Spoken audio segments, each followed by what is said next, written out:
Hello, ഇന്ന് ഞാൻ വന്നിട്ടുള്ളത് ഓണത്തിന് വിളമ്പാൻ പറ്റിയൊരു വെറൈറ്റി പായസമായിട്ടാണ്. ഐസ്ക്രീം രുചിയിലൊരു പായസം കേട്ടോ.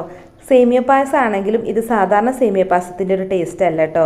ഐസ്ക്രീമൊക്കെ കഴിക്കുന്നൊരു ടേസ്റ്റാണ് ഈ പായസത്തിന്. അപ്പോൾ ഐസ്ക്രീം ഇഷ്ടമുള്ളവർക്കും ഇല്ലാത്തവർക്കും ഒക്കെ ഇഷ്ടപ്പെടും കേട്ടോ ഈ പായസം. അപ്പോൾ നിങ്ങൾക്ക് വീഡിയോ ഇഷ്ടമാവുകയാണെന്നുണ്ടെങ്കിൽ ഒന്ന് ലൈക്ക് ചെയ്യുക. അപ്പോൾ പായസം ഉണ്ടാക്കാൻ വേണ്ടിയിട്ട് 1/2 കപ്പ് പഞ്ചസാരയാണ് എടുത്തത്. അത് നമുക്കൊരു കടായിലോട്ട് ഇട്ട് കൊടുക്കാം. ഇതൊന്ന് ക്യാരമലൈസ് ചെയ്യാണ് കേട്ടോ ചെയ്യുന്നത്. അപ്പോൾ പെട്ടെന്നൊന്ന് മെൽറ്റ് ആവാൻ വേണ്ടിയിട്ട് 1 ടേബിൾ സ്പൂൺ വെള്ളം ചേർക്കുന്നുണ്ട്. കൂടുതൽ വെള്ളം ഒഴിക്കരുത് കേട്ടോ. പഞ്ചസാര ഒരു ബ്രൗൺ കളർ ആവുന്നത് വരെ ഹൈ ഫ്ലെയിമിൽ തന്നെ ഇടുക. ബ്രൗൺ കളർ ആയി തുടങ്ങുമ്പോൾ പിന്നെ നമുക്കൊരു മീഡിയം ഫ്ലെയിമിൽ ഇടാം കേട്ടോ. എന്നിട്ട് നല്ലൊരു ഡാർക്ക് കളർ ആവുന്നത് വരെ വെയിറ്റ് ചെയ്യുക. നല്ലൊരു ഡാർക്ക് കളർ ആകുമ്പോൾ നമുക്കിതിലേക്ക് ബട്ടർ ഇട്ട് കൊടുക്കാം. നല്ല ഡാർക്ക് ആവരുത് കേട്ടോ, അപ്പോൾ കൈപ്രസ് ഉണ്ടാവും. ഒരു ഇളം ബ്രൗൺ ആകുമ്പോൾ നമുക്ക് ബട്ടർ ഇട്ട് കൊടുക്കുക. ഞാനിപ്പോൾ 1.5 ടേബിൾ സ്പൂൺ ബട്ടറാണ് കേട്ടോ ഇട്ട് കൊടുത്തത്. ബട്ടർ ചേർത്തിട്ട് ലോ ഫ്ലെയിമിൽ ഇട്ടൊന്ന് ഇളക്കിയെടുക്കുക, ബട്ടർ മെൽറ്റ് ആവുന്നത് വരെ. അപ്പോൾ ബട്ടറൊക്കെ ഇപ്പോൾ ഇവിടെ മെൽറ്റ് ആയിട്ടുണ്ട്. ഇനി ഇതിലേക്ക് പാല് ചേർക്കാം. അപ്പോൾ ആദ്യം നമ്മൾ കുറച്ച് പാലാണ് കേട്ടോ ചേർക്കുന്നത്. 1/2 കപ്പ് പാലേ ചേർത്തിട്ടുള്ളൂ. നമ്മൾ പാല് ചേർക്കുമ്പോൾ പഞ്ചസാര നല്ല പോലെ ഒന്ന് കട്ടയാവും. അപ്പോൾ അത് മെൽറ്റ് ആവുന്നത് വരെ ഒന്ന് തിളപ്പിച്ചെടുക്കണം. ഒന്ന് ഇളക്കിയെടുത്താൽ മതി. ഹൈ ഫ്ലെയിമിലിട്ട് തന്നെ ചെയ്താൽ മതി. അപ്പോൾ പഞ്ചസാരയൊക്കെ ഇപ്പോൾ മെൽറ്റ് ആയിട്ടുണ്ട്. കണ്ടില്ലേ, നമ്മുടെ പാലിൻ്റെ ഒരു കളറ് ബ്രൗൺ കളറായാണ് ഇരിക്കുന്നത്. ഇനി ബാക്കി പാൽ ഒഴിച്ച് കൊടുക്കുക കേട്ടോ. അപ്പോൾ മൊത്തത്തിൽ 1 ലിറ്റർ പാലാണ് ഇപ്പോൾ ഞാനിവിടെ പായസം ഉണ്ടാക്കാൻ വേണ്ടിയിട്ട് എടുത്തത്. അപ്പോൾ പാലൊക്കെ ഒഴിച്ചു കൊടുത്തിട്ട് നന്നായിട്ടൊന്ന് തിളപ്പിച്ചെടുക്കുക. പാല് തിളച്ചതിന് ശേഷമാണ് നമുക്കിനി ഇതിലേക്ക് സേമിയ ഇട്ട് കൊടുക്കാനുള്ളത്. അപ്പോൾ നമ്മൾ സാധാരണ സേമിയ പായസം ഉണ്ടാക്കൂലേ, അതുപോലൊരു ടേസ്റ്റേ അല്ല കേട്ടോ. അതിന് വേറൊരു ടേസ്റ്റാണ്. ഞാൻ പറഞ്ഞല്ലോ, ഒരു ബട്ടർ സ്കോച്ച് ഐസ്ക്രീമിൻ്റെ ഒരു ടേസ്റ്റാണ്.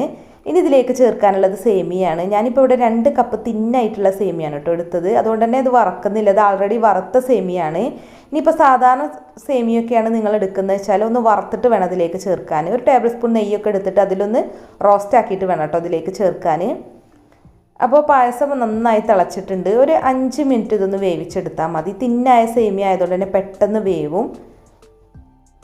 ഇനിയിപ്പോൾ നിങ്ങൾ സാധാരണ സേമിയൊക്കെയാണ് എടുക്കുന്നത് വെച്ചാൽ 1.5 കപ്പൊക്കെ എടുത്താൽ മതി കേട്ടോ. 2 കപ്പ് എടുക്കേണ്ട ആവശ്യമില്ല. കാരണം 1 ലിറ്റർ പാലിലേക്ക് സേമിയ സാധാരണ സേമിയാണെങ്കിൽ 1.5 കപ്പ് എടുക്കുക. ഇതിപ്പോൾ നല്ല തിന്നായതുകൊണ്ട് പെട്ടെന്ന് വേവുകയും ചെയ്യും. അതുകൊണ്ടാണ് ഞാൻ 2 കപ്പ് എടുത്തത്. അപ്പോൾ നമ്മുടെ പായസം ഇപ്പോൾ ഇവിടെ വെന്തിട്ടുണ്ട്. തിന്നായ സേമിയ ആയതുകൊണ്ട് തന്നെ 5 മിനിറ്റ് മാത്രമാണ് കേട്ടോ വേവിച്ചത്. അപ്പോൾ ഇനി നമുക്ക് പായസത്തിലേക്ക് ആവശ്യത്തിനുള്ള മധുരം ഈ സമയത്ത് ഇട്ട് കൊടുക്കാം. ഞാനിപ്പോൾ ഈ സമയത്ത് ഇട്ട് കൊടുക്കാൻ വിട്ടു പോയതാണ്. അപ്പോൾ ഇനി ഫ്ലെയിം ഓഫ് ചെയ്യാം. അപ്പോൾ ഇപ്പോഴാണ് കേട്ടോ ഓർത്തത്. അതുകൊണ്ട് ഈ സമയത്ത് ഒരു 1/2 കപ്പ് പഞ്ചസാര കൂടി ഇട്ട് കൊടുക്കുകയാണ്. നമ്മുടെ മധുരത്തിനനുസരിച്ചിട്ട് പഞ്ചസാര ഇട്ട് കൊടുത്താൽ മതി. ഞാനിപ്പോൾ മൊത്തത്തിൽ 1 കപ്പ് പഞ്ചസാരയാണ് ഇട്ടത്. ആദ്യം നമ്മൾ 1/2 കപ്പ് ക്യാരമലൈസ് ചെയ്തു. പിന്നെ 1/2 കപ്പ് ഈ സമയത്ത് ഇട്ട് കൊടുത്ത് നന്നായിട്ട് ഇളക്കിയെടുത്തിട്ടുണ്ട്. ഇനി നമുക്ക് ചൂടോട് കൂടി വേണമെന്നുണ്ടെങ്കിൽ അങ്ങനെ സെർവ് ചെയ്യുക, അല്ലാന്നുണ്ടെങ്കിൽ തണുപ്പിച്ചിട്ട് സെർവ് ചെയ്യുക കേട്ടോ. പിന്നെ സാധാരണ പായസത്തിൽ നമ്മൾ അണ്ടിപ്പരിപ്പ് മുന്തിരിയൊക്കെ വറുത്തിടുമല്ലോ. ഈ പായസത്തിൽ അങ്ങനെ ചെയ്യണമെന്നൊന്നുമില്ല. ഇനിയിപ്പോൾ നിങ്ങൾക്ക് വേണമെന്നുണ്ടെങ്കിൽ കുറച്ച് നെയ്യിൽ മാത്രം ഒന്ന് റോസ്റ്റ് ചെയ്തെടുക്കുക കേട്ടോ. എന്നിട്ട് ആ നെയ്യൊന്നും ചേർക്കേണ്ട ആവശ്യമില്ല. കാരണം നമ്മൾ ആൾറെഡി ഇതിൽ ബട്ടർ ചേർത്തിട്ടുണ്ട്. അപ്പോൾ ഞാനിപ്പോൾ പായസം ഗാർണിഷ് ചെയ്യാൻ വേണ്ടിയിട്ട് ഉണക്കമുന്തിരി വറുത്തത്, കറുത്ത ഉണക്കമുന്തിരി വറുത്തതാണ് കേട്ടോ ഇട്ട് കൊടുത്തത്. നെയ്യൊന്നും ചേർത്തിട്ടില്ല. പിന്നെ ഇത് നല്ല തിക്കായിട്ടാണ് ഇരിക്കുന്നത് വെച്ചാൽ വേണമെന്നുണ്ടെങ്കിൽ കുറച്ചും കൂടി പാലൊക്കെ ഒന്ന് തിളപ്പിച്ചിട്ട് ചേർക്കാം. അപ്പോൾ നമ്മുടെ കിടിലൻ ബട്ടർ സ്കോച്ച് സേമിയ പായസം ഇവിടെ റെഡി ആയിട്ടുണ്ട്. നല്ല ടേസ്റ്റാണ് കേട്ടോ. നമ്മൾ സാധാരണ കഴിക്കുന്ന സേമിയ പായസം പോലെയല്ല, അത് കുറച്ച് വെറൈറ്റിയാണ്. പിന്നെ നമ്മൾ സാധാരണ പായസത്തിൽ ഏലക്കാപ്പൊടിയൊക്കെ ചേർക്കും കേട്ടോ. ഇതിലങ്ങനെ ചേർക്കേണ്ട ആവശ്യമില്ല. അതിന് അല്ലാതെ തന്നെ ഒരു ബട്ടർ സ്കോച്ച് ഫ്ലേവറാണ്, അതുകൊണ്ടാണ് ചേർക്കാത്തത്. പിന്നെ എന്തെങ്കിലും ഫ്ലേവർ ചേർക്കണമെന്ന് താല്പര്യമുള്ളവർക്ക് ഒരു 1/2 ടീസ്പൂൺ വാനില എസൻസ് ഒക്കെ ചേർക്കാം. അപ്പോൾ നിങ്ങൾക്ക് വീഡിയോ ഇഷ്ടമായിക്കണമെങ്കിൽ ലൈക്ക് ചെയ്യുക, ഷെയർ ചെയ്യുക, കമൻറ്റ് ചെയ്യുക. പിന്നെ സബ്സ്ക്രൈബ് ചെയ്യാത്തവരൊന്ന് സബ്സ്ക്രൈബും കൂടെ ചെയ്യുക. അപ്പോൾ മറ്റൊരു കിടിലൻ റെസിപ്പി ആയിട്ട് നമുക്ക് വീണ്ടും കാണാം. താങ്ക്